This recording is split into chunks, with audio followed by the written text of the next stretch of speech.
Comme très souvent dans ces cas-là, il y a d'abord eu un déni. C'est-à-dire j'ai reçu un coup de téléphone de ma mère à mon travail. J'étais, selon mon critère de l'époque, très occupé à ce moment-là. Et j'ai envoyé paître ma mère en disant « Je suis très occupé, ne t'inquiète pas, c'est pas parce qu'un avion a du retard, c'est pas la première fois que l'avion de papa a du retard. » Donc j'étais un peu dans un refus d'entendre en fait. Et heureusement, un de mes collaborateurs m'a dit « Tu devrais rappeler ta maman parce que regarde, à la radio, on parle de cet avion. » Je dis « Ah, si on en parle à la radio, c'est quand même que ça doit être plus grave que simplement une inquiétude maternelle. » Et je rappelle ma mère qui m'explique qu'effectivement, ça a l'air d'être un sujet, qu'il y a pas mal d'infos autour de ça. Qu'il y a une sorte d'inquiétude, et qu'effectivement mon père est dans un avion qui aurait disparu et qui aurait dû se poser depuis plusieurs heures.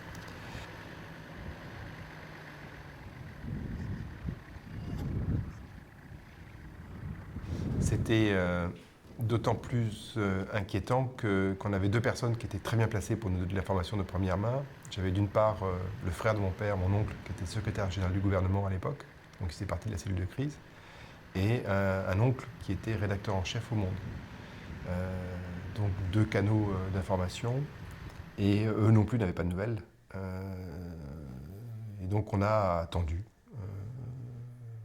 toute la nuit. On a essayé de dormir un peu. On était tous chez ma mère, ou après je suis rentré chez moi dormir un petit peu.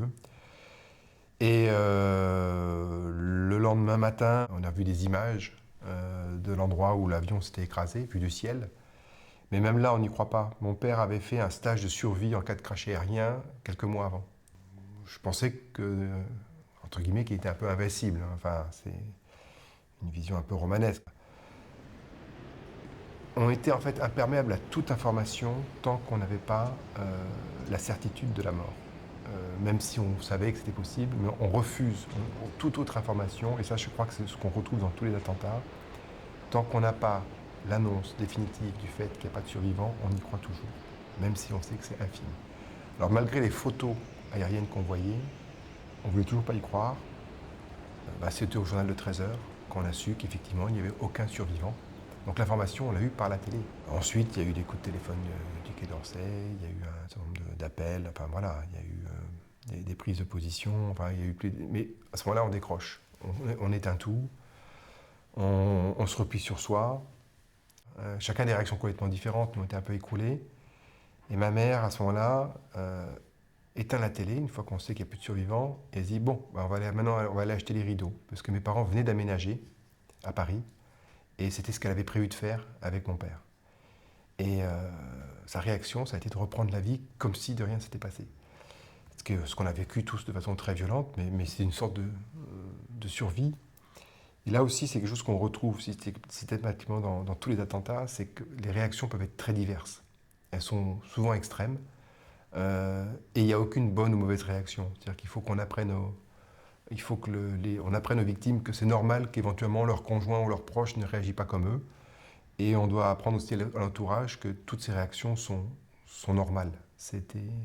Voilà. Et donc ça, c'était un peu les réactions à chaud. Alors après, ça a été un long tunnel.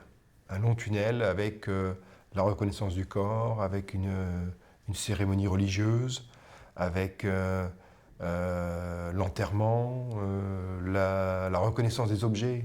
Tous les objets étaient dans un grand hangar avec du sable. Les sacs étaient éventrés, il y avait de la mousse à raser qui avait débordé de certaines trousses de toilettes, il y avait des blocs de cannabis, il y avait des armes, il y avait de l'argent, des dollars empaquetés dans du papier.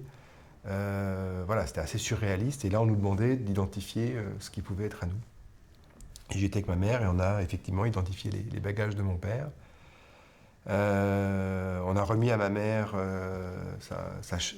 la chemise avec les documents qu'il avait, et son alliance, un certain nombre de documents de ce type-là, et son stylo. Je me rappelle de ma mère regardant le stylo et disant finalement les stylos c'est plus costaud que les hommes. Voilà, et ça pour moi c'était tellement difficile que c'est le moment où j'ai pas pu, je suis allé aux toilettes pour vomir, c'était le trop-plein. Et à l'époque, ayant beaucoup vécu en Afrique, ayant un peu une culture un peu internationale, on s'est dit qu'on ne saura jamais rien. Et ma mère avait refusé à l'époque de se constituer partie civile, disant que, d'abord sa première réaction, c'est de dire, de toute façon, ce n'était pas mon mari qui était visé, c'est la France. Et donc, s'il y a quelque chose qui se passe, j'en serai informé. Mais n'a pas compris en quoi constituait la constitution de partie civile. Mais elle était assez saine comme réaction, c'est-à-dire que effectivement, ce n'était pas nous de mener l'action judiciaire, c'était à l'État français de le faire. Mais en même temps, on avait l'impression que rien ne se ferait. Et puis finalement, quelques années plus tard, on s'est aperçu qu'il y avait un juge Bruguière qui enquêtait, qui faisait avancer les choses, qui était très pugnace, avec un certain nombre de questions. C'était assez clair que c'était les services secrets libyens. Tous les éléments concouraient à ce qu'on n'ait aucun doute là-dessus. Par contre, c'était sur l'histoire de la raison, qui était le motif, pourquoi les Libyens avaient fait ça. Lors des échanges que j'ai pu avoir avec les Libyens, notamment avec Saïf al-Islam Kadhafi, mais aussi tous les gens de la Jamaïria, constamment revenait l'affaire de l'intervention de la France au Tchad, et notamment le fait que la France ait descendu deux chasseurs bombardiers libyens qui sont tombés dans le Chari, qui est le fleuve qui est au bord de N'Djamena, et deux chasseurs bombardiers qui venaient pour déposer des bombes sur la ville de N'Djamena. Et il y a eu un procès ensuite par contumace, 10 ans après l'attentat. Procès qui pour nous était le démarrage de quelque chose de nouveau, puisqu'on nous expliquait, le gouvernement français nous disait qu'on ne pouvait rien faire tant qu'on n'a pas d'éléments judiciaires pour pouvoir s'attaquer à la Libye. Et en fait, qui a été un enterrement de première classe pour clôturer le dossier sur le plan gouvernemental.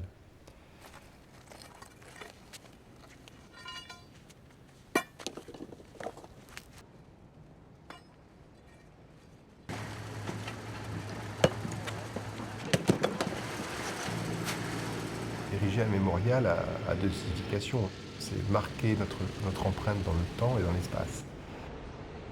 Dans l'espace, et c'est pas pour rien qu'on a voulu que ce soit à l'endroit où l'avion s'est écrasé, même si personne n'y va, même si c'est une zone, à part quelques caravanes de chameaux qui viennent s'abreuver au puits qu'on a construit, il n'y a pas grand monde qui y passe. Mais le fait de savoir que ce mémorial existe, même s'il est inaccessible, a été un soulagement.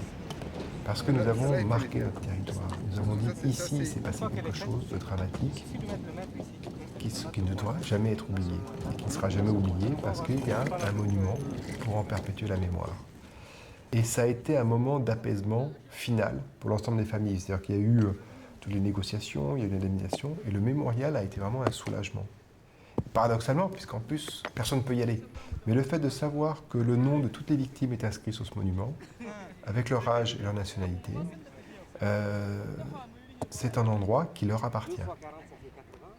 Et qui nous appartient à distance. C'est un endroit de paix, parce que finalement ça apaise, ça participe à cette reconstruction, parce qu'on n'est plus dans le non-dit. Les choses sont dites, faites, existent et visibles.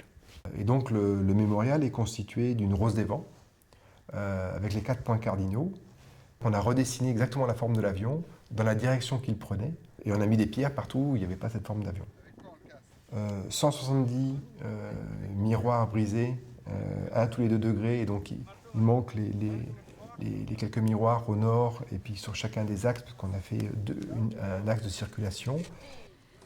Et dans le triangle qui symbolise le nord, on a planté l'aile, 3 mètres de profondeur, avec on a mis des poutres IPN pour que si les vents tournent, l'aile ne puisse pas bouger. Et les réservoirs d'essence, on les a remplis de béton. Voilà, et puis on a construit le puits un peu plus loin, à un endroit où on pouvait avoir de l'eau, hein, donc c'est pas forcément là où il y avait l'avion. Donc le puits est de mémoire à une quinzaine de kilomètres du site, et qu'on a baptisé le puits du DC-10 Sountel avec une plaque qui explique donc que cette eau est offerte à ceux qui passent par les familles des victimes de l'attentat du DC-10 UTA. Et qui est aussi un geste fort, parce que dans le désert, l'eau c'est la vie, et donc notre réponse à l'horreur et à la mort, ça a été d'offrir la vie.